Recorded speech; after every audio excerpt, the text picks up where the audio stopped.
Hello, my beautiful children, and thank you so much for joining me on another episode of Miss Vega Says What. I'm Miss Vega. In this episode, I'm going to be teaching kind of peculiar mind hacks for memorization. Mind hacks for memorization. Okay, so these will probably work best on people who are younger, although older people can do this. The younger you are, the more susceptible you are going to be to this, because it has a lot to do with your neuroplasticity, but I don't want to get too far into that or nobody will watch. Okay, so when you're wanting to memorize something, what you're really wanting is like a focused mind, and typically, especially with like phones and stuff and TikTok being so quick, our mind has a difficult time focusing, which is the same as quieting all the voices and all the noise of your mind, okay? So that's what I'm going to talk about in this. I made a whole video explaining how to think about our thinking, so I'll link it below because it will help you understand this one a little bit deeper. But what we have here is, this is a very rudimentary illustration of our thoughts when we're thinking. We have a two-system thinking sort of situation, which is our subconscious mind and our conscious mind. And our conscious mind is basically, it's like, you know, you're like driving or something, or you're like wherever you are, and all of a sudden you ask yourself like, oh, what do I want for dinner? And then another voice answers and it's like, oh, I want pizza. It's all you, right? But it's almost like a split voice. So that voice that is kind of just born like, oh, what do I want for dinner? That's your subconscious mind. And then the one that answers with what they really like, that's your conscious mind. But don't get too caught up in vocabulary. Just like think about that so you can, for the purpose of this video, access both of those voices within your brain. And some people might not hear them as a voice and a voice that answers. Some people might have it as a sense and a voice, or a sense and a sense. Also, if you happen to be bilingual, or speak more than one language, which I'm bilingual, you can access these two minds if you like ask yourself something in one language and answer yourself within your own mind, quietly within your own mind, within the other. Then you get the sense of both like your tabs of thinking. They really are like tabs on an open window, or like toggling between two apps, which I explain in another video that I have linked below. Anyway, so when you're focusing and you're wanting to memorize something, you need both of those tabs or both of those windows to be working in your favor.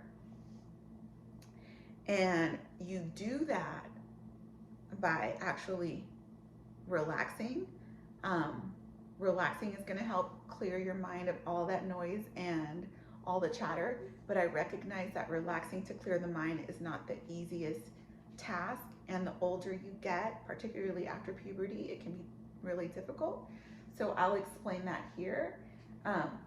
When you're memorizing something, you want something to come from the back of your mind or your subconscious to the front of your mind, your conscious mind, so you can like remember it, produce, right?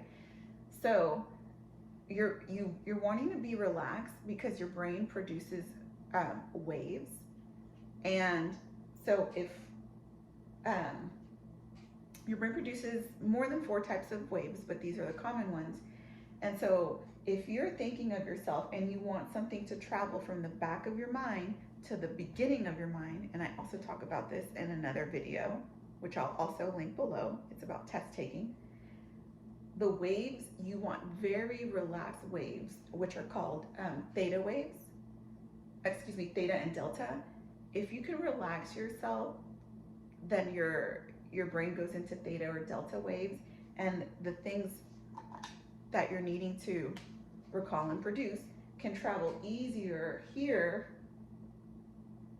right, from the back to the front of your brain, recall and produce, than they would if your brain was in what's called beta or alpha, which is more like this.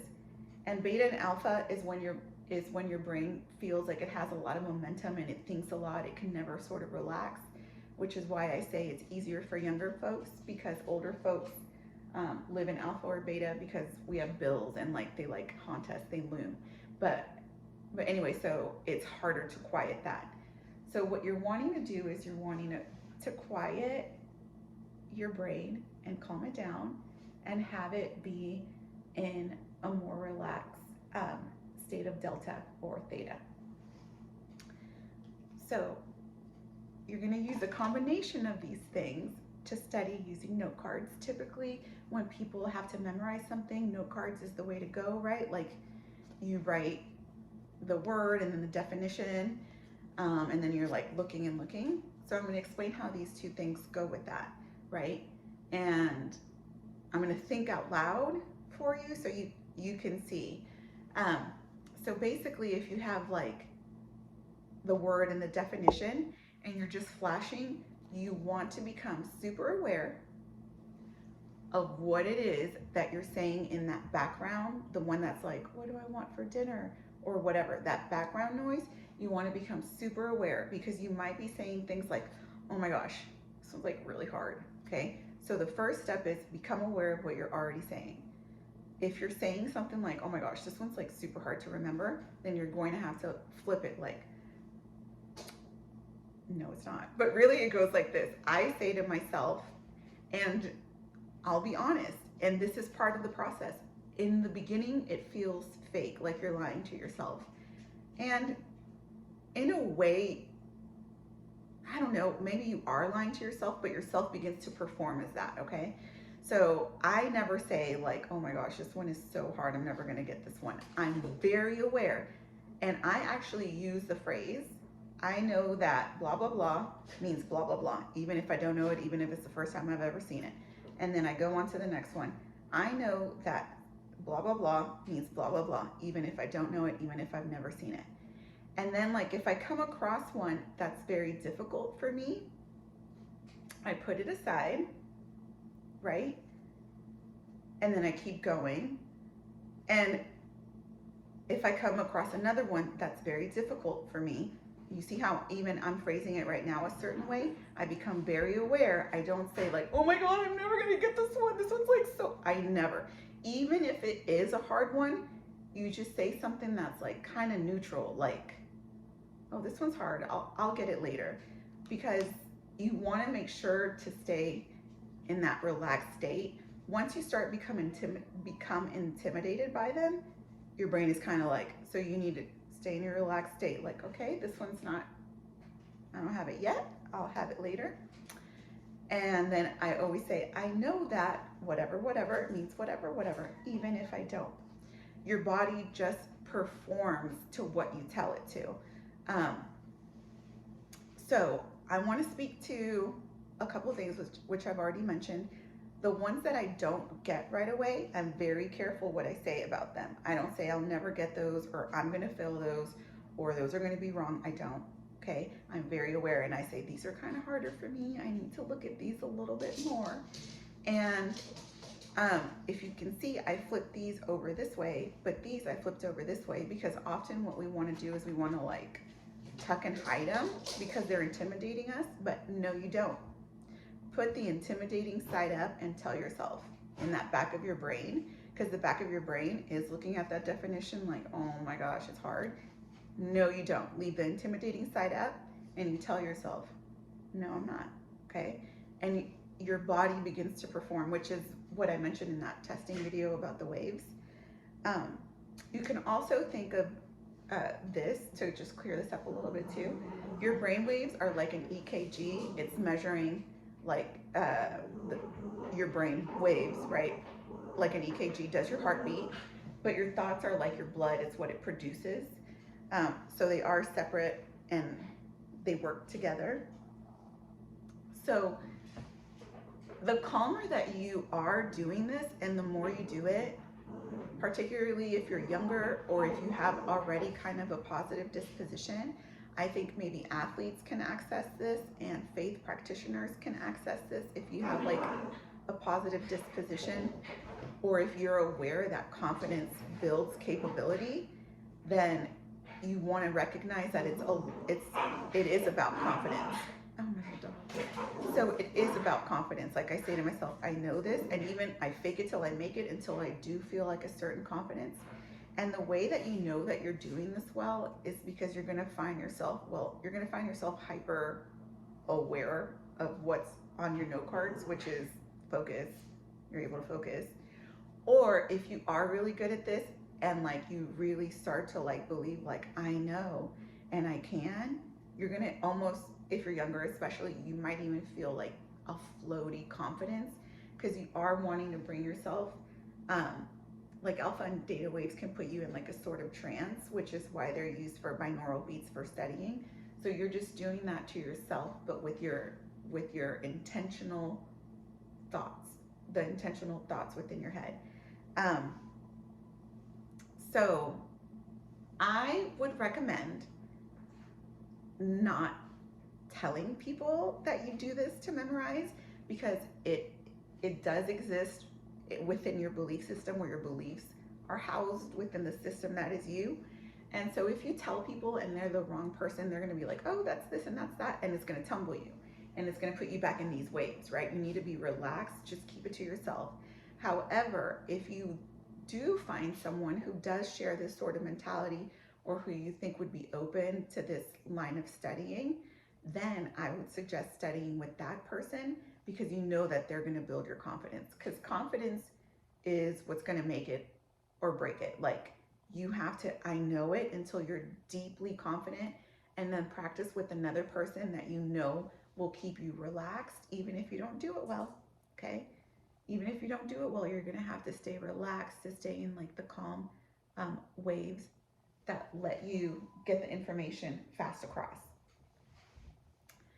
So I would suggest also, like, and of course, this is how it goes anyway. Like, if you're in a class and you have to memorize something for like a test or a quiz, I would also recommend that if your classmates haven't watched my video and aren't into these sort of things, that when you hear them complaining, like, oh my God, I'm gonna fail, I'm gonna whatever, and if you can, I would cross your arms and just like nod and just believe that for them and believe something different for you. Okay. So this sort of thing, it kind of travels with you beyond like just the moment of study. So then your classmates, which they do, are going to be like, oh my God, this one's hard and this one's hard. And even if it is hard for you, you're just going to be like, yeah, just tell them yeah for them. But then remember that for you, it's like totally different. You got this, even if it feels like a lie. So also, I want to say that my recommendation, I do think note cards are really effective because what you want is like a really blank space, like a lot of space in your brain. So you can do this and it's not as heavy versus where when you have like a ton of stuff in your brain, like what am I going to have for dinner and what is happening in sixth period and all that, then it's a lot harder to memorize because you're having to fight to get the information across. So what I would recommend is to reduce how many colors you guys use for note cards. I typically just use two because, and maybe for this is, maybe this doesn't have to, but you're also inadvertently having to remember a bunch of colors and how they go with which word. But if you have just all white note cards, then the way you can make them two colors is writing half of the pile in one color and the other half of the pile in another color. Or if you have only colorful note cards, then what you want to do is get white ones, and then you have two categories, color and white. So it's not that serious if you only have the rainbow kind. Um, so yes, so you just want to tell yourself, I know it. And then also, you're going to want to check yourself, like you're going to have to become really aware of your own subconscious thinking of what you say to yourself of like, oh, this one's hard, because it's very subtle. It just passes by in a flash second. So if you decide you can study this with the person that you trust and they'll still make you feel confident, they might be able to tell you like, actually, you say this kind of negative thing a lot, right? And so then you can begin to flip that thought into like something less failure feeling. Like if you're like, oh, I'm never gonna get this one, but you can't really flip it to, oh, I know this one, then you need to just flip it slightly from like, I'm never going to get this one to, okay, I just need a little bit more time here, and try to reduce that judgment, because that judgment clouds up all that space that you need for memorization. And don't let the intimidating ones intimidate you. Just lie to them and be like, girl, I got you, okay? And that's basically it. Thank you so much for watching. Please like, share, and subscribe.